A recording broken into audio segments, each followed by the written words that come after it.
Sir Andhra Pradesh రాష్ట్ర రాజకీయ పరిస్థితి చూసుకుంటే అన్ని పార్టీలు కూడా పొత్తులతో వస్తున్నాయి. జగన్ గారు సింగిల్గా వస్తున్నారు. మరి బీజేపీతో కూడా టైప్ అవుతున్నారు టీడీపీ వాళ్ళు. మరి ఎలా ఉండబోతుంది రాజకీయం? మరి జగన్మోహన్ రెడ్డిని ఎదుర్కోగలరంటారు వీళ్ళందరూ? సార్ ఇక్కడ మనం ఒక్కటే గమనించవలసింది, జగన్ గారు 2014లో పోటీ చేసినప్పుడు 67 సీట్లు వచ్చినాయి. తర్వాత పాదయాత్రలో నవరత్నాలు అనే మేనిఫెస్టో విడుదల చేసి ఆ పథకాలు ప్రజలకి సక్రంగా 100% నిర్వర్తించి, అలాగే ప్రజలకు అవసరమైనవి పథకాలు కానివ్వండి, అలాగే ఇప్పుడు జగనన్న సురక్ష ఉంది, వాళ్ళ ఆరోగ్యం గురించి జగన్ గారు శ్రద్ధ తీసుకుంటున్నారు. అలాగే పిల్లల చదువుల గురించి కానివ్వండి, ఆ పిల్లల యొక్క భవిష్యత్తుకి తల్లికి ఆశ్రయం ఇచ్చి చెయ్యూత ఇచ్చి ఆ పిల్లల యొక్క చదువు నిమిత్తం ఉన్నత స్థాయికి ఎదగాలని జగన్మోహన్ రెడ్డి గారి యొక్క కోరిక.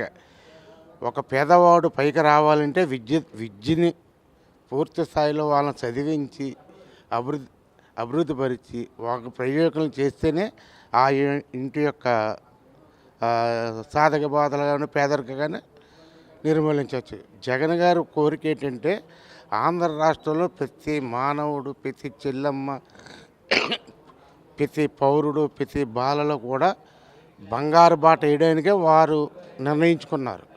ఈవేళ గతంలో చూడండి, చంద్రబాబు నాయుడు 14 సంవత్సరాలు చదివించారు, పరిపాలన చేశారు. ఏం చేశారు, ఏం సాధించారు, ఏమి ఇచ్చారు? నేను పలానా వాళ్ళకి ఇది చేశారని చంద్రబాబు నాయుడు చెప్పుకోలేకపోతున్నారు. ఈవేళ చంద్రబాబు నాయుడు 175 సీట్లు పోటీ చేయకపోవడానికి కారణం ఒక భయం. మెయిన్ అతనికి మాంగారిని ఎన్నుపోటు పొడిచి అధికారంలోకి వచ్చిన ఏకైక వ్యక్తి అయిన అది అందరికీ తెలుసున్నదే. ఎన్టీ రామారావు గారి మీద చెప్పి విసిరించారు. అలాగే ఒక ప్రభుత్వం మా ప్రభుత్వం వచ్చి చేస్తానంటాడు, కానీ చేయడు. ఇంటికో ఉద్యోగం అన్నాడు. ఎవరికి ఇచ్చారు? ఒక్కరికన్నా ఇచ్చారా? 2000 రూపాయలు ఉద్యోగం రాకపోతే బృతిస్తానన్నాడు నిరుద్యోగుడు. లేదు, నోరిప్పితే అబద్ధాలు. తన అధికారం కోసం ఏదైనా చేసే వ్యక్తి. అలాగే ఎంతమందినన్నా ఎన్నిపోటన్నా పొడుస్తాడు. ఎంతమంది పార్టీలు ఉంటే అన్ని పార్టీలతో పొత్తు పెట్టుకొని అధికారం పొందడానికే ప్రయత్నం చేస్తాడు తప్ప ప్రజలకు పరిపాలించడానికైతే మాత్రం తన ఏ మనసులో ఏ కొసానా లేదు. అతని దురుద్దేశంతో. కానీ జగన్మోహన్ రెడ్డి గారు అలా కాదండి. ఈ 4.5 సంవత్సరాల్లో 2 సంవత్సరాలు కరోనా పోతే 3 సంవత్సరాల్లో ఆంధ్ర రాష్ట్రాన్ని ఎంత సస్యశ్యామలంగా అన్నపూర్ణ దిశగా తన తీసుకెళ్తున్న నైజం ప్రజలందరూ గమనిస్తున్నారు. రెండోది, 3 సంవత్సరాల ప్రభుత్వానికి ప్రజల కష్టోగులు బాగోగులు, అలాగే పేదరికాన్ని నిర్మూలించట చాలా మటుకు మీరు చూస్తున్నారు, మనం చూస్తున్నాం, ప్రజలు చూస్తున్నారు. అలాగే అన్ని పార్టీలు కూడా గమనిస్తున్నారు. ప్రజల పరిపాలన జగన్ గారు చాలా చక్కగా ఉంది.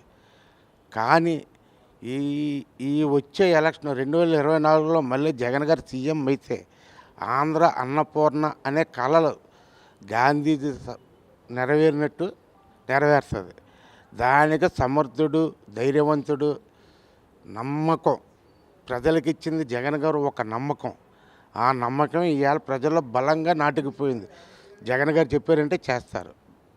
ఈవేళ చూడండి, విద్యావంతుల్ని అమెరికాకు తీసుకెళ్తామంటున్నారు, వాళ్ళని చదివిస్తున్నారు. జగన్ గారు వాళ్ళ భవిష్యత్తే చూస్తున్నారు.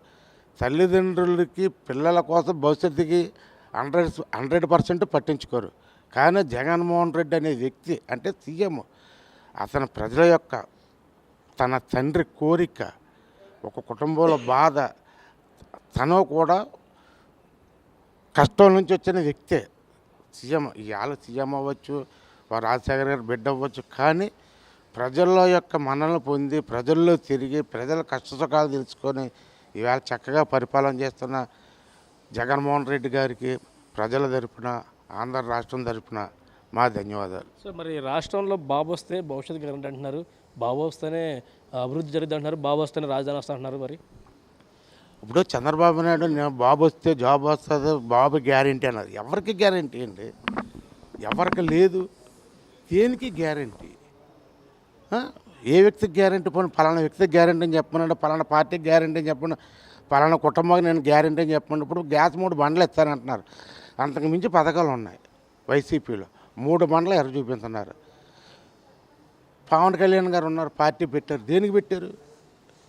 నిన్నటిదాకా పావలని బిరుదు ఇచ్చారు ఆయనకి.